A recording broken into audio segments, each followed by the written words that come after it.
میں نے پڑھا ہے کہ نماز میں اگر کسی رکن میں تاخیر ہو جائے تو سجدہ سہو لازم ہو جاتا ہے۔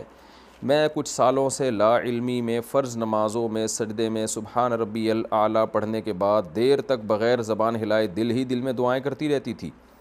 یا دنیاوی باتیں سوچتی رہتی تھی۔ اب مجھے لگتا ہے اس سے میری اگلی رکعتوں میں تاخیر ہو جاتی تھی۔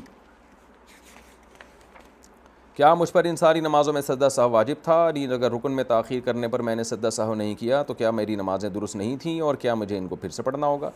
دیکھیں، رکوع سجدے میں آپ نے 3 تسبیح پڑھ کے خاموش بھی رہنا، 1 گھنٹے بھی خاموش رہیں تو اس کو تاخیر نہیں کہتے، کیونکہ رکوع تسبیحات کا محل ہے، اس میں دعائیں بھی پڑھی جا سکتی ہیں، خاموش بھی رہا جا سکتا ہے، سجدے میں بھی دعائیں بھی پڑھی جا سکتی ہیں، تسبیح بھی پڑھی جا سکتی ہے، تو اس سے آپ پہ سجدہ سہو لازم نہیں ہوا۔ سجدہ سہو جو تاخیر سے لازم ہوتا ہے اس کو یاد کر لیں۔ نمبر 1، آپ نے سورہ فاتحہ پڑھی، اس کے بعد سورت شروع کرنے میں تاخیر کر دی، آپ نے 3 دفعہ سبحان ربی الاعلیٰ کہنے کے بقدر آپ نے جان بوجھ کر تاخیر کی، یہ جائز نہیں ہے، یہ بھولے سے کی تو سجدہ سہو لازم ہوگا۔ دوسرا، آپ نے سورت ختم کی، اب آپ نہ آگے تلاوت کر رہے ہیں نہ رکوع کر رہے ہیں، خاموش کھڑے ہوئے ہیں، تو یہ بھی جائز نہیں ہے، کیونکہ تلاوت ختم کرنے کے بعد رکوع میں تاخیر جائز نہیں ہے۔ تیسری بات، آپ نے اتحیات پڑھی ان نمازوں میں جن میں 2 رکعتوں کے بعد کھڑے ہوا جاتا ہے، جیسے فرض نماز ہو یا واجب وتر ہوں یا ظہر کی 4 سنتیں ہوں، ان میں 2 رکعتوں کے بعد اتحیات پڑھ کے ہم کھڑے ہو جاتے ہیں، تو یہاں آپ کھڑے نہیں ہوئے اور آپ نے تاخیر کر دی تو یہاں بھی سجدہ سہو واجب ہے۔ تو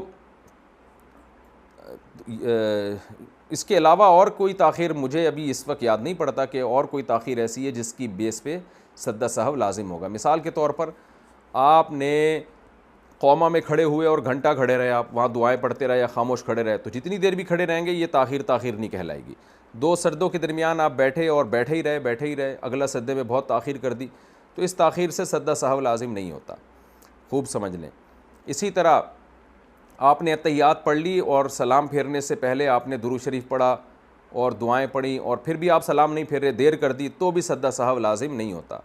اسی طرح فرض کی تیسری اور چوتھی رکعت میں بھی آپ نے اگر رکوع میں بہت زیادہ بھی تاخیر کر دی، فرض کی تیسری اور چوتھی رکعت میں، تو اس میں بھی سجدہ سہو واجب نہیں ہوتا۔ اچھا بھائی،